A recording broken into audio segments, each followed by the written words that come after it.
बहुत महत्व का विषय है जो जिस को लेकर एक सप्ताह से हमारी पूरा ये क्रम चल रहा है, ब्रेन अवेयरनेस। और मैं क्योंकि नेचुरोपैथी वाला योग वाला व्यक्ति हूँ, बिना दवाई के इलाज करता हूँ, तो मैं ये समझ पाता हूँ कि बीमारी को आने से पहले रोकना ज्यादा उपयोगी है। बाकी लोग भी मुझे लगता है इसका समर्थन करते होंगे। अगर कारण समझ लिए जाए कि रोग आया क्यों, तो उसका निदान भी हो सकता है और न आए इस पर भी काम हो सकता है। जैसे कुछ छोटी चीजें, मैं थोड़ी सी मैं चीजें शेयर करूंगा। ज्यादातर रोग आते हैं, वो आते हैं हमारे विचारों से, यानी हमारे तनाव से। तनाव मतलब विचार। 90% रोगों का मूल कारण हमारा तनाव है। तनाव आता है तभी हमारा पेट खराब होता है। पेट खराब होता है तो जो हम खाना खाते हैं वो पचता नहीं, डाइजेस्ट नहीं होता और रोगों का बड़ा कारण बनता है।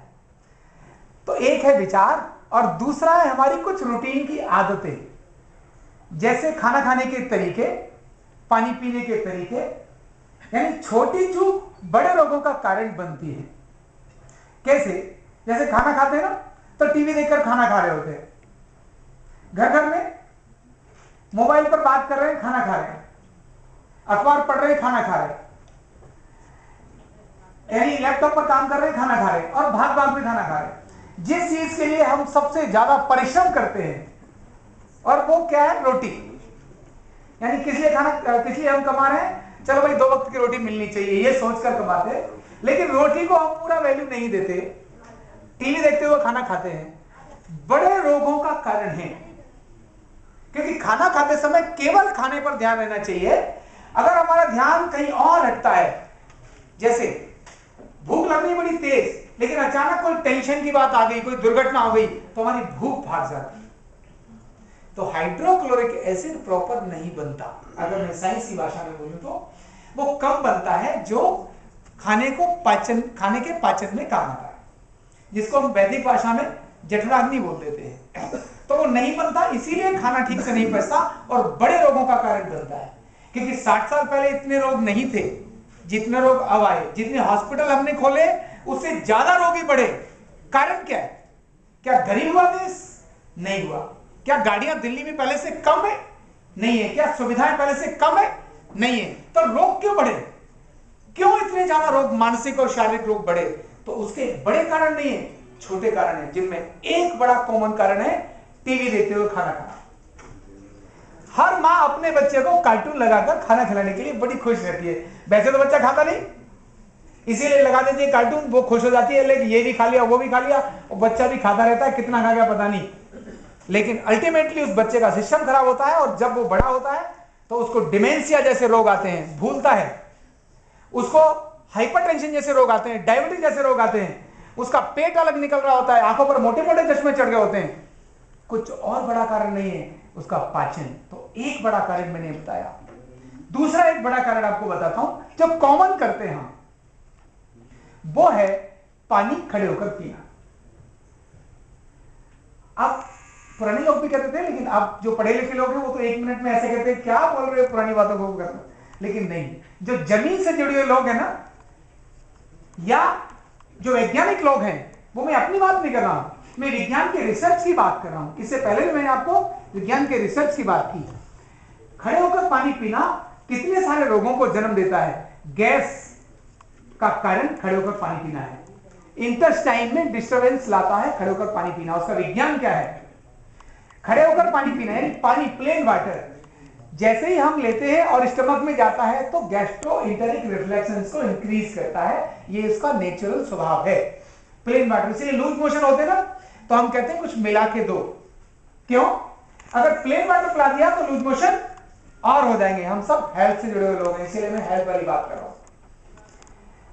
अभी जब पानी व्यक्ति खड़े होकर पी रहा है, तो एक तो वैसे ही वो हमारी मूवमेंट्स को बढ़ाता है इंटेस्टाइन की, लेकिन खड़े होकर पीने से तो और ज्यादा हो गया, और वो पानी स्टमक से इंटेस्टाइन में जल्दी जाता है और इंटेस्टाइन के फंक्शन को डिस्टर्ब करता है।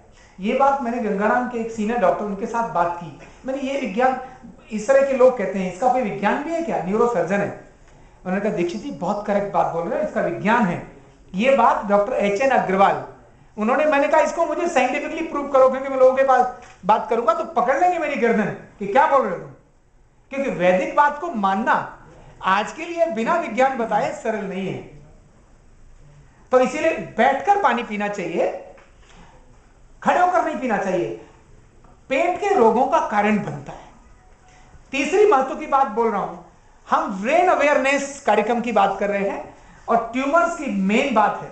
और मैं बाहर पत्रक पढ़ रहा था तो उसके अंदर लिखा था ब्रेन ट्यूमर मतलब इडियोपैथिक, कारण क्या है जानते नहीं है, लेकिन हाँ कुछ रेडिएशंस के कारण आता है। तो एक मोबाइल हो सकता है, हम छोटे बच्चे को अभी 6 महीने का भी नहीं है, उसके कान पर मोबाइल लगा देते, बेटा बेटा पापा से बात करो ना, और वो भी ऐसे कर रहा होता है, हम बड़े खुश होते, वाह पापा से बात हो रही है।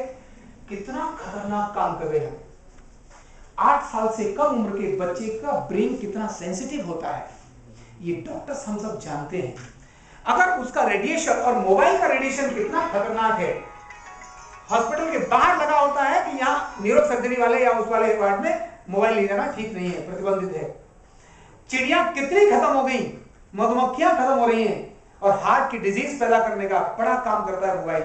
और हम अपने प्यारे बच्चे को मोबाइल उसके कान पर लगाकर अनेक रोगों का आमंत्रण बड़े सहज देते हैं, खुश होकर देते हैं, वाह। और फिर थोड़े दिनों के बाद बच्चा जब रोगी होता है तब हॉस्पिटल्स की सरहद में जाते हैं। क्यों जाएंगे, रोकें। और अगला एक महत्वपूर्ण है, तो बहुत सारे विषय, लेकिन क्योंकि यहाँ चीजें सीमित होंगी और मेरे लिए भी उस डिसिप्लिन का पालन करना जरूरी है, जिसके लिए वैसा हमने बोला कि सबको एक निश्चित उसमें रहना चाहिए। हमारे यहाँ के विधायक महोदय ने अभी बहुत महत्वपूर्ण बात बोली, और क्यों ना बोलेंगे, वो इस जमीन से जुड़े हुए हैं, उन्होंने समस्याओं को देखा है, इस सिस्टम की कठिनाइयों को भुगता है। और जब भुगतने वाला आदमी जब खड़ा होता है ना, तो वो क्या कर सकता है इसकी कल्पना करना मुश्किल होती है। तो आज की सरकार भी उसी प्रकार की व्यवहारिक कठिनाइयों से निकल कर आई सरकार है।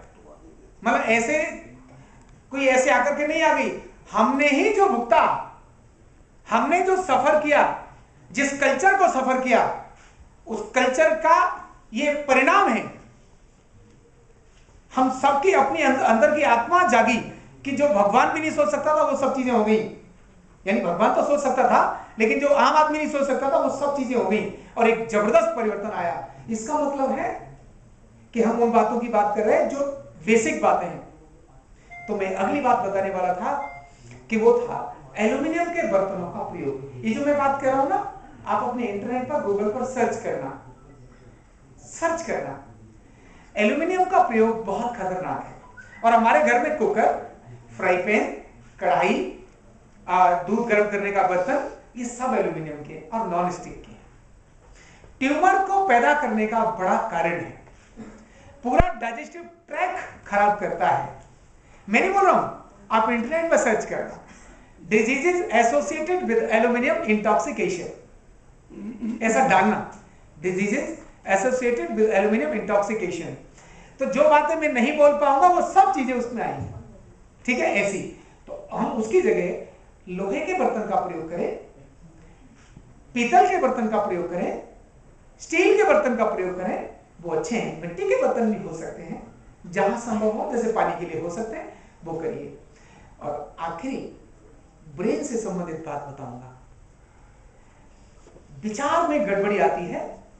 एक बहुत महत्व की बात है, शादी से पहले जितनी भी महिला, लड़की, मतलब शादी से पहले लड़की जिसकी शादी होने वाली है, ससुराल वालों को यह लगता है दुनिया की सुंदर, सुशील, सदचरित्र, सर्वगुण संपन्न अगर दुनिया में कोई लड़की है तो यही है जिसको मेरे घर की बहू बनने वाली है।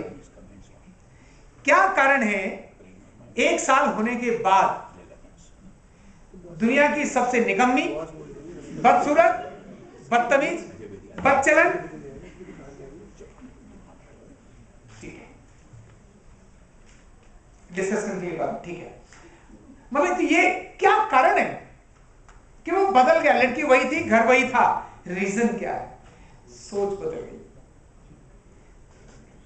उस लड़की को वो घर एक्सेप्ट करना चाहिए, वहां के बारे में समझना चाहिए। और ससुराल